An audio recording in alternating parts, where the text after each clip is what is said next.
इन दिनों मीडिया और social media पर एक मामला सुर्खियां बटोर रहा है, जिसमें ऊर्जा मंत्री ए के शर्मा और यूपीपीसीएल चेयरमैन आशीष गोयल के बीच टकराव की स्थिति दिख रही है। बड़ा सवाल, क्या आशीष गोयल के पीछे किसी बड़े मंत्री का या कोई षड्यंत्र चल रहा है? इसके बारे में हमारे साथ बात करने के लिए आज मौजूद हैं भदोही विधायक जाहिद बेग जी, जो इन दिनों आक्रामक नजर आ रहे हैं भारतीय जनता पार्टी पर। क्या कहना चाहेंगे? देखिए, जो बयान आया है माननीय मंत्री जी का, माननीय मंत्री जी हमारे जिले प्रभारी भी हैं और ऊर्जा मंत्री के भी मंत्री जी हैं।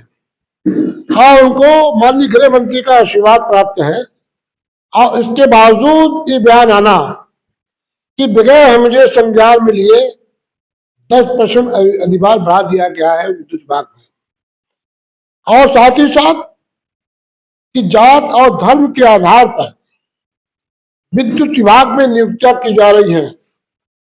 ये मंत्री का बयान आता है। यही बात जब विपक्ष के लोग कहते थे योगी सरकार जात और धर्म के नाम पर नियुक्तियां के लिए कानूनी कार्रवाई कर रही है, तोड़फोड़ कर रही है और लोगों के इनकार कर रही है, तो हम उसको लोग गलत कहते थे।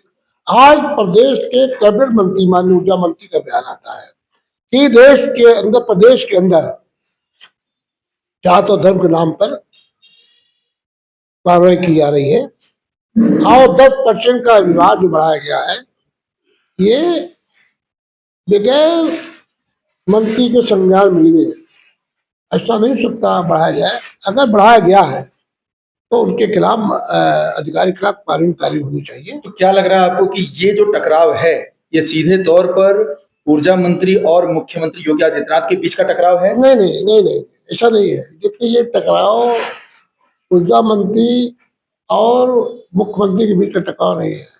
ये सीधा माननीय गृह मंत्री अमित शाह और मुख्यमंत्री बीच का टकराव है। जो गृह मंत्री ने जिसको आशीर्वाद प्राप्त हुआ है, जिन मंत्रियों के लिस्ट उन्होंने बनवाया, मंत्री बनवाया है, उनको योगी नाथ जी चलने नहीं दे रहे हैं। उनके विभाग में से उनकी कोई काम सुनने नहीं दे रहे हैं।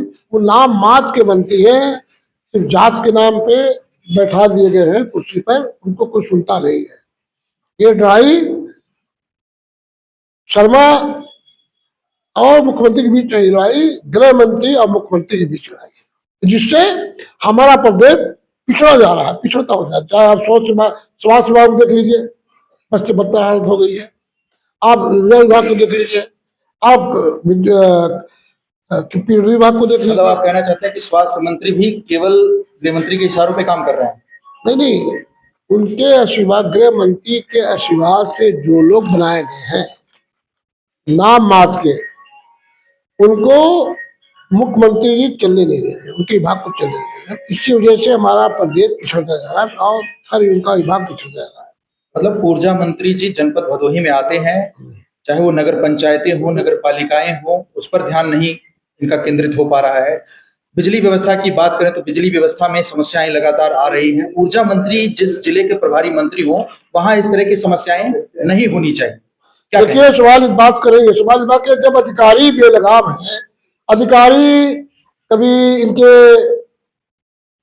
विधायक होते रहते हैं कि हमारे अधिकारी नहीं सुनते हैं। अभी लोकल विधायक आपने प्यार देखा होगा, जब कैबिनेट मंत्री को लेकर के बयान दिया था। इसी तरह जब इनका कैबिनेट मंत्री और जिसके ऊपर अमित शाह जी का आशीर्वाद प्राप्त हो, उसका बयान आता है, तो आप समझ सकते हैं प्रदेश की स्थिति क्या है। जात धर्म के नाम पर नियुक्तियां, इसका मतलब जात धर्म के नाम पर इनकाउंटर, जात धर्म के नाम पर कार्रवाई, जात धर्म के नाम पर भेदभाव, ये बहुत बड़ा बयान है इस प्रदेश के लिए, सरकार के लिए, उनके मंत्री द्वारा। क्या लग रहा है, आप लोगों की पार्टी एकदम से आक्रामक हो चुकी है बीते कुछ दिन? माननीय राष्ट्रीय अध्यक्ष जी हमेशा कहते हैं योगी नाथ जी पूरी तरह विफल है, प्रदेश सरकार पूरी तरह विफल है। जात और धर्म के नाम पर कार्रवाई की जाती है। जात के नाम पर जिस तरह मंत्री ने कहा, उस तरह और सामने आ गया जो पीटीए और अन्य जातियों के खिलाफ इस प्रदेश सरकार में कार्रवाई हो रही है, वो मंत्री जी ने उजागर कर दिया। मुझे कहने की जरूरत नहीं है, तो आप समझ सकते हैं ये सरकार कहाँ खड़ी है। बीते दिनों आप लोगों ने प्रदर्शन किया, भी कल ही प्रदर्शन किया है, और उसमें बताया कि नीट जैसे मुद्दे पर सरकार फेल नजर आ रही है। क्या देखिए- समाजवादी पार्टी के कार्यकाल में पेपर लीक जैसा मामला नहीं हुआ? देखिए, आप देख सकते हैं जब से इनकी सरकार बनी है, पेपर लीक पे लीक, लीक पे एक बार नहीं 10 बार पेपर लीक हुआ है। मैं भी देख रहा था कि 10 तारीख से 8 तारीख 10 तारीख तक पुलिस भर्ती थी। बेचारे सोनभद्र से कहाँ कहाँ से लोग आए थे, सड़कों पे सो रहे थे और इतना चरम परेशानियों में आकर इम्तिहान देते हैं और उसके बाद पेपर लीक करा देते हैं उनके अधिकारी। मुख्यमंत्री जी कुछ नहीं कर पा रहे हैं। इस जनता नौजवान सड़कों पे है, 20 करोड़ लोग बेरोजगार हैं, इनका जवाब कौन देगा देश के अंदर? और किसान बेहाल है, एमएसपी लागू नहीं हो रहा है। हमारे यहाँ आप देख रहे हैं कि भदोई से बड़ा जो पुल बन रहा है 2 साल से बंद पड़ा हुआ है, आए दिन एक्सीडेंट हो रहा है। कन्या का पाठक का और भी एक बार हमने विधानसभा उठाया था, थोड़ा काम शुरू हुआ फिर रोक दिया गया है। सोच अस्पताल बनकर तैयार चालू नहीं किया जा रहा है। यही नहीं, बहुत से काम ऐसे हैं जो आज तक बंद पड़े हुए हैं। इस सरकार पर कोई इसका ध्यान नहीं है। ये सरकार सिर्फ अगर बयान देकर जनता को मोए मुद्दे पे भटकाने का करती है। आप निर्वाचित विधायक हैं, जनपद भदोही में तहसीलों की, थानों की और तमाम विभागों की क्या स्थिति चल रही है, किस तरह का आपका अवलोकन है? देखिए, हम नहीं, जनता जानती है। हर विभाग जो पहले टेबल के नीचे से काम लोग करते थे, अब खुलेआम टेबल के ऊपर और रेट लगा काम करते हैं। आप नहीं देंगे तो काम नहीं होगा। हर भ्रष्टाचार का चरम सीमा पे है इस प्रदेश सरकार में, इस सरकार भारतीय जनता पार्टी सरकार में। इनके लोग अधिकारी छोड़ दीजिए, इनके जो लोग हैं हर जगह बैठे हुए कमीशन के लिए, तो कौन सुनने वाला है? जब मंत्री जी का बयान आता है तो हमारे जैसे लोग कौन सुने? अभी आपने कहा कि औराई विधायक लगातार खनन विभाग पर आरोप लगा रहे हैं। नहीं है जो हराई। और मैं एक बात जब मंत्री की हाल है, जो कैबिनेट मंत्री है, तो और ये चीजें ये लोग अब बोल रहे हैं जब आखिरी बार चुनाव होने वाला है, आखिरी साल चुनाव होने जा रहा है, चाहे इनके विधायक हो चाहे इनके मंत्री हो। 9 साल तक जनता को गाड़ी कमाई के पैसा लुटवाने काम किया, महंगाई बढ़ा दिया, भ्रष्टाचार बढ़ दिया। अभी तक ये मौन थे, अब जनता के बीच जाने वाले हैं, चुनाव होने वाला है, अब इनको दिखाई दे रहा है भ्रष्टाचार, दिखाई दे रहा है खनन, दिखाई दे रहा है मुखिया फर्जी। तभी जनता समझदार है, जनता जानती है, अब इनको जवाब दे भी सकता है इसमें चुनाव में।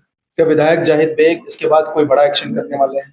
देखिए, जो भी आदेश हमारे नेता राष्ट्रीय अध्यक्ष माननीय अखिलेश यादव जी का होता है, हम लोग उस पर काम करते हैं और हर जो भी फैसला हम लोग लेते हैं, जिले की बैठक करके, विधानसभा की बैठक करके फैसला लेंगे। बहुत जल्दी जो भी हम लोग बैठक करेंगे, जो भी मुद्दा होगा जनता के बीच लाने का करेंगे। बीते दिनों एक बयान आया, पूर्व विधायक भदोही रघुनाथ त्रिपाठी जी ने कहा कि भदोही विधायक की जो निधि है उसका वो हिसाब दे। मैं तो अपनी निधि नहीं, इस बार का हिसाब दे सकता हूँ और 12 से 70 तक का हिसाब दे सकता हूँ। और जितना पैसा मैं 12 से 70 के बीच हमारी सरकार थी मैं लाया हूँ, जो मैंने काम किया हूँ उसका मैं हिसाब दे सकता हूँ। ये और जो लोग थे, हम नहीं जानते लोग क्या क्या रहेगा, लेकिन और जो लोग थे 5 साल जो थे विधायक, सरकार उनकी थी, कौन सा कार्य किया बताएं। हिसाब देने के लिए हम तो जनता के बीच तैयार हूँ, तो छोड़ दीजिए, वो तो विधायक है भारतीय जनता पार्टी के, हम तो जनता के हर एक सवाल के हिसाब देने तैयार है। हर हिसाब अपने विकास कार्य के हिसाब, कहाँ मैंने खर्चा किया निधि और कहाँ कौन सा काम मैंने कराया भदोही जिले के अंदर। 12 के पहले जो व्यवस्था थी भदोही के लोग जानते हैं, या जो दुर्घटना थी भदोही लोग जानते हैं। आज जो भदोही की सड़कें आप देख रहे हैं तो हमारे प्रयास का देन है, माननीय राष्ट्रीय अध्यक्ष अखिलेश यादव जी जो सरकार थी उसी की देन है, जो रोटी आपको दिख रही है। भदोही विधायक जाहिद बेग जी से बात हो रही थी, उन्होंने सीधे तौर पर कहा है कि भारतीय जनता पार्टी में अधिकारी बेलगाम हो चुके हैं। विधायक जाहिद बेग ने बड़ा आरोप लगाया है कि भारतीय जनता पार्टी की सरकार में उन्हीं के मंत्रियों की नहीं सुनी जा रही है, पार्टी 2 गुटों में बटी हुई नजर आ रही है। इसके साथ फिर मिलेंगे नए मुद्दे के साथ, तब तक के लिए जय हिंद जय भारत।